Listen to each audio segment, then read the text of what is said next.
Daniel Laraspe, donc élu à Bérogan-la-Reims, un village à côté d'ici, à côté de Montréal.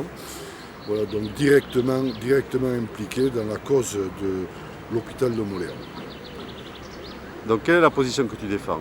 La position que je défends, c'est la survie de l'hôpital de Montréal avant toute chose. Cette survie dépend de son rattachement, parce qu'il est évident que cette petite unité de post-opératoire n'est pas viable seule.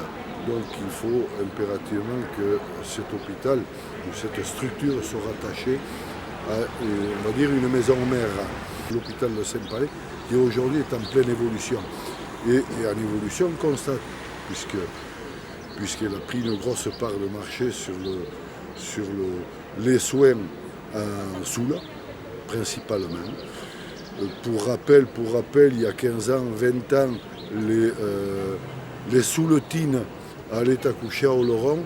Aujourd'hui, elles vont accoucher à Saint-Palais.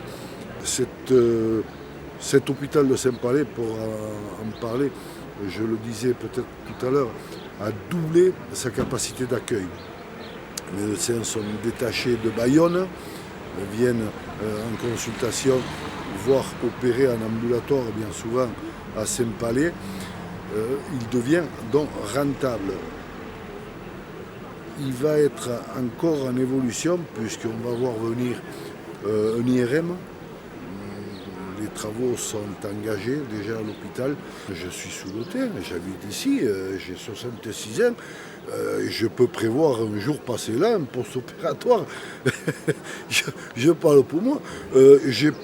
Si je dois me faire opérer et aller en maison de repos quelque temps, je préfère être ici à Montréal qu'être à Cambo ou à Pau. Donc pourquoi on parle la logique? On peut très bien être opéré à Saint-Palais et ensuite être dans une situation post-opératoire ici à Montréal. Mais c'est exactement ça.